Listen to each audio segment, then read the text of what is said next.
Good morning, I am JJM Typhoon. Today I will be reporting about Super Typhoon Lawin. But first, I will give you some information regarding what is a typhoon, how they form, what are the parts of the typhoon, classification of typhoon, and some safety tips. First, what is a typhoon? A typhoon or tropical cyclone is an intense circular storm that originates over a warm tropical oceans and is characterized by low atmospheric pressure, high wind, and heavy rain. How the typhoon forms? The warm ocean hits the air above, then rising warm air evaporates and starts to spin. Then the air cools and condenses to form a tailwind, cumulonimbus cloud. Intense low pressure sucks in air, causing a very strong winds. As you can see in this image, for better understanding, let's watch this video. The formation of a cyclone depends upon the following conditions coinciding. A large, still and warm ocean area with a surface temperature that exceeds 26.5 degrees Celsius over an extended period. This allows a body of warm air to develop above the ocean's surface. Low-altitude winds are also needed to form a tropical cyclone. As air warms over the ocean, it expands, becomes lighter, and rises. Other local winds blow in to replace the air that has risen, then this air is also warmed and rises. The rising air contains huge amounts of moisture evaporated from the ocean's surface. As it rises, it cools, condensing to form huge clouds about 10 kilometers up in the troposphere. More warm air rushes in and rises, drawn by the draft above. The rising drafts of air carry moisture high into the atmosphere, so that these clouds eventually become very thick and heavy. Condensation then releases the latent heat energy stored in the water vapor, providing the cyclone with more power. This creates a self-sustaining heat cycle. Drawn further upwards by the new release of energy, the clouds can grow to 12 to 15 kilometers high. The force created by the Earth's rotation on a tilted axis, the Coriolis effect, causes rising currents of air to spiral around the center of the tropical cyclone. It is at this stage that the cyclone matures and the eye of the storm is created. As the air rises and cools, some of this dense air descends to form the clear, still eye as the cyclone rages around it. The eye wall, where the wind is strongest, behaves like a whirling cylinder. Cyclones rotate clockwise in the southern hemisphere, anti-clockwise in the northern. Now I will explain the parts of a typhoon. Eye. This is the center and it is the calm part of the storm. Next, eye wall.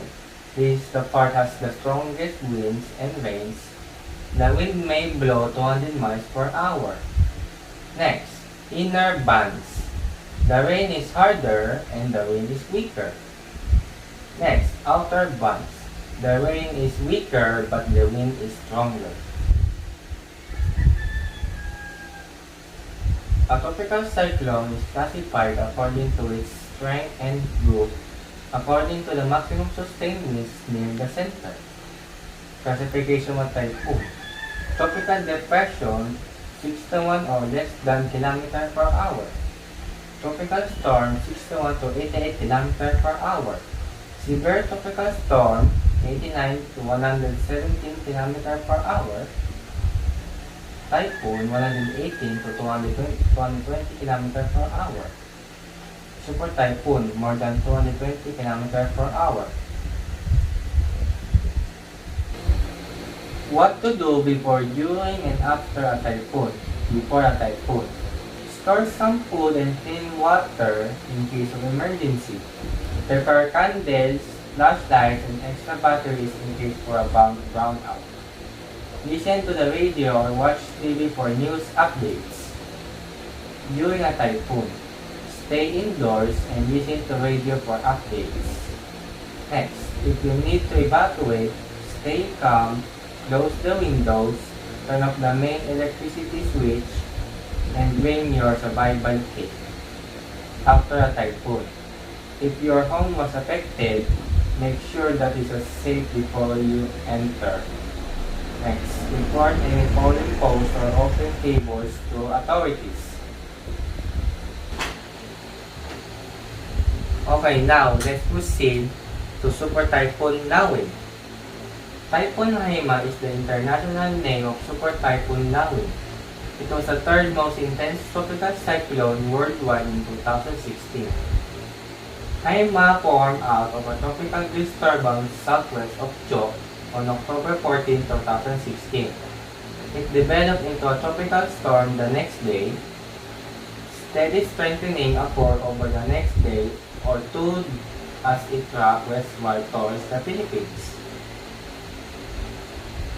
According to the Japan Meteorological Agency, the designated regional specialized meteorological center in Asia and Northwestern Pacific has classified Super Typhoon Nawin as violent typhoon. The highest among the typhoon intensity classification. Likewise, the U.S. Naval Observatory's Joint Typhoon Warning Center sees the super typhoon to be similar to the intensity of Category 5 hurricane in the North Atlantic and Northeast Pacific. Track of Typhoon Nawin or Haima.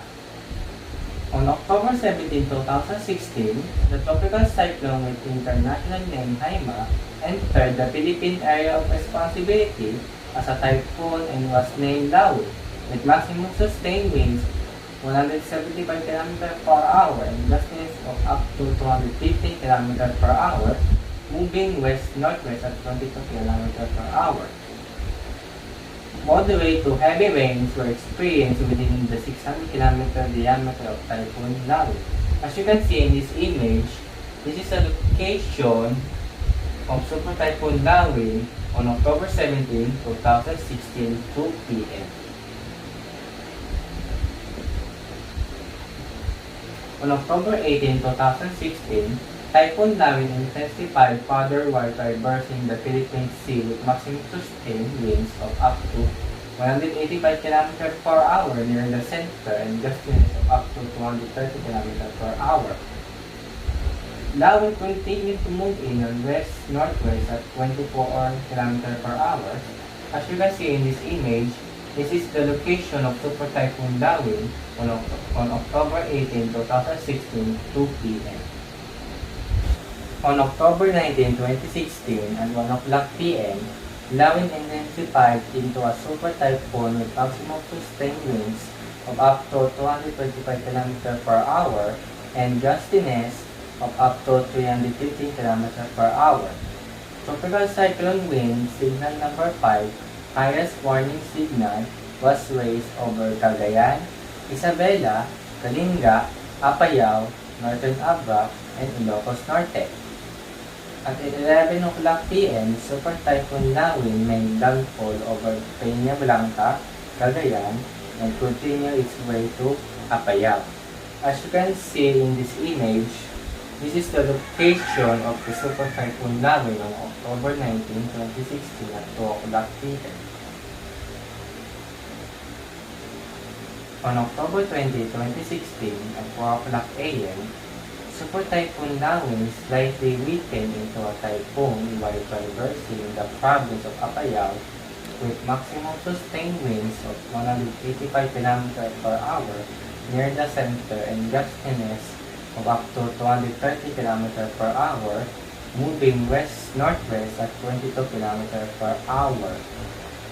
At 10 o'clock p.m., Typhoon Nawin exited Dakar. All tropical cyclone wind signals were lifted. As you can see in this image, this is the location of Super Typhoon Nawin on October 20, 2016 on 2 o'clock p.m. Damages of Super Typhoon Nawin. Early estimates show at least 15 people lost their lives. More than 1.2 million people, or 271,000 families, were affected and more than 200,000 people displaced. Shelter damage was one of the main impacts of this typhoon. With 46,000 houses damaged or destroyed, roof damage was a major issue. In Cagayan province, estimates show 80% of the houses were damaged by flash floods. I hope you learned something about my report. Thank you for watching. Again, this is your James Sakay from Grade 8 St. Jude. Signing off.